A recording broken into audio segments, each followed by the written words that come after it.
আকৌ এবাৰ অখিল গগৈয়ে গোমাংসৰ প্ৰসংগ উত্থাপন কৰিলে। অখিল গগৈয়ে গৰুৰ প্ৰসংগ উত্থাপন কৰাৰ সমান্তৰালভাৱে গৰু বিক্ৰীৰ প্ৰসংগ উত্থাপন কৰিলে। অখিল গগৈয়ে এক দেশ এক নিৰ্বাচনক লৈও মন্তব্য কৰিলে সংবাদ মাধ্যমৰ আগত। মানে হিমন্ত বিশ্ব শৰ্মা চৰকাৰে অকল গৰু বিক্ৰীয়ে বন্ধ কৰা নাই, গোমাংসই কেৱল বন্ধ কৰা নাই, লগতে আমাৰ শিৱসাগৰত যে লোকেল গাহৰি বিক্ৰীও বন্ধ কৰিছে। এইটো এটা অত্যন্ত দুৰ্ভাগ্যজনক কথা। এওঁলোকক আচলতে সিন্ডিকেট লাগে। লোকেল গাহৰি বিক্ৰী কৰিলে তেওঁলোকে কমিশ্যন নাপায়। লোকেল গাহৰি বিক্ৰী কৰিলে কমিশ্যন নাপায় কাৰণে কিবা অজুহাত উলিয়াই সদায় তেওঁলোকে লোকেল বস্তুবিলাকৰ বিক্ৰীৰ ক্ষেত্ৰত বাধা প্ৰদান কৰে।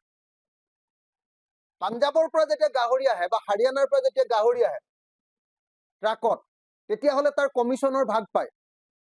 অসম চৰকাৰৰ মন্ত্ৰীবিলাকে কমিশ্যন পায়। গতিকে আমাৰ শিৱসাগৰত আটাইতকৈ বেছি আমি শিৱসাগৰতে চাগে জনগোষ্ঠীয় মানুহ বসবাস কৰাৰ কাৰণে আটাইতকৈ বেছিকৈ গাহৰি বিক্ৰী হয়। এতিয়া শিৱসাগৰ নিচিনা ঠাইখনত এতিয়া ইয়াৰ লোকেল গাহৰি বিক্ৰী কৰাটো বন্ধ কৰি দিয়াটো হিমন্ত বিশ্ব শৰ্মা চৰকাৰৰ এটা চক্ৰান্ত। এটা এটা ভয়াৱহ চক্ৰান্ত, লোকেল গাহৰি বিক্ৰী কৰিবলৈ বন্ধ কৰাটো। তো এতিয়া তেওঁলোকে কেতিয়াবা কোনোবা মানুহক, মুছলমান মানুহক বা খ্ৰীষ্টিয়ান মানুহক বা অন্য কোনোবা জনজাতি মানুহক গৰু খোৱা বন্ধ কৰিব খোজে, গো মাংস। কেতিয়াবা আহোম মানুহৰ গাহৰি খোৱাৰ ওপৰত তেওঁলোকে বাধা আৰোপ কৰে। আমাৰ শিৱসাগৰত এতিয়া কৰি আছে, লোকেল গাহৰি বন্ধ কৰি দিছে। কাইলৈ কোনোবা দিন আকৌ আমি কি কয় আপোনাৰ এৰি পলু খাওঁ, এৰি পলু খোৱাও বন্ধ কৰিব এওঁলোকে কাইলৈ। আমি আমলৰি পৰুৱা খাওঁ, আমৰলি পৰুৱা খোৱাও এওঁলোকে বন্ধ কৰিব। আজি অসমৰ জনজাতি ৰাইজ আৰু আহোমসকল আৰু বেলেগ বেলেগ জাতিবিলাকে সাজ খায়, ৰাইজ ভটকা, ৰাইজ বিয়েৰ, ভটকা খায়, সাজ খায়, সাজটোও তেওঁলোকে বন্ধ কৰিব।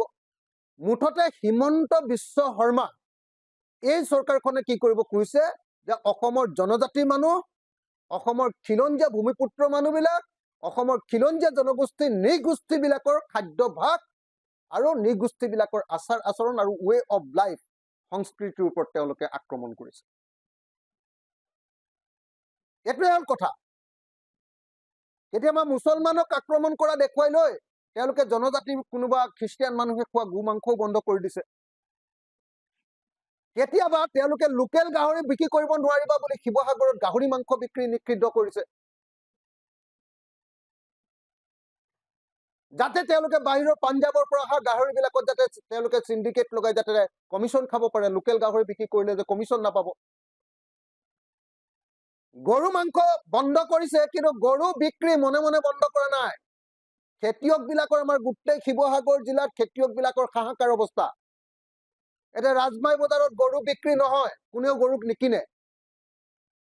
অথচ সকলোৱে জানো যে আমাৰ মিচিং মানুহ, আমাৰ কৈবৰ্ত মানুহ, আমাৰ আহোম মানুহ, আমাৰ কোচ কলিতা মানুহ, এই গোটেই মানুহবিলাকে আমাৰ এই গোটেই আপোনালোকে যদি চাই শদিয়াৰ পৰা শদিয়াৰ, তাৰপাছত আপুনি চাব তিনিচুকীয়া জিলাৰ দধিয়ালাইকা, তাৰপিছত আপোনালোকে যদি চাই আমাৰ শিৱসাগৰ জিলাৰ গোটেই নদীপৰীয়া অঞ্চলটো, একেবাৰে নদীপৰীয়া মানে দিখৌমুখ, দিচাংমুখ, যিমান আপুনি কয় গোটেই অঞ্চলটো, তাৰপিছত মাজুলীখন, তাৰপিছত গোটেই ধেমাজি জিলাখন, জোনাইখন, তাৰপাছত আপুনি লখিমপুৰ জিলাখন, এই অঞ্চলৰ খিলঞ্জীয়া মানুহবিলাকে গো পালন কৰাটোৱে হ'ল আটাইতকৈ ডাঙৰ খেতিৰ পিছত আটাইতকৈ ডাঙৰ ব্যৱসায়। গো পালন কৰাটো, পশুপালন কৰাটো, সেই পশুপালনৰ ওপৰত হিমন্ত বিশ্ব শৰ্মা চৰকাৰে আক্ৰমণ নমাইছে। তো মুছলমানক আক্ৰমণ কৰিবলৈ গৈ, মুছলমানৰ খাদ্যভাসৰ ওপৰত আক্ৰমণ কৰিবলৈ গৈ গোটেই আমাৰ খিলঞ্জীয়া মানুহবিলাকৰ গোটেই জীৱন যাত্ৰাৰ ওপৰত, ইনকামৰ ওপৰত আক্ৰমণ কৰিছে। সেইকাৰণে মই অতি সোনকালে দাবী জনাইছো, ৰণোজ পেগু ডাঙৰীয়াক ক'ব খুজিছো যে ৰণোজ পেগু ডাঙৰীয়া, আপুনি কেবিনেট মন্ত্ৰী, আপুনি কিয় মিচিং মানুহৰ এই যে গো পালনৰ ওপৰত হিমন্ত বিশ্ব শৰ্মাই এই যে নিষেধাজ্ঞা আৰোপ কৰিছে তাৰ ওপৰত আপুনি কিয় এষাৰ মাত মাতিব নোৱাৰে? ভুৱন পেগু এতিয়া ক'ত গ'ল? মিচিঙৰ প্ৰতিনিধি ক'ত গ'ল? কিয় মাত নামাতে?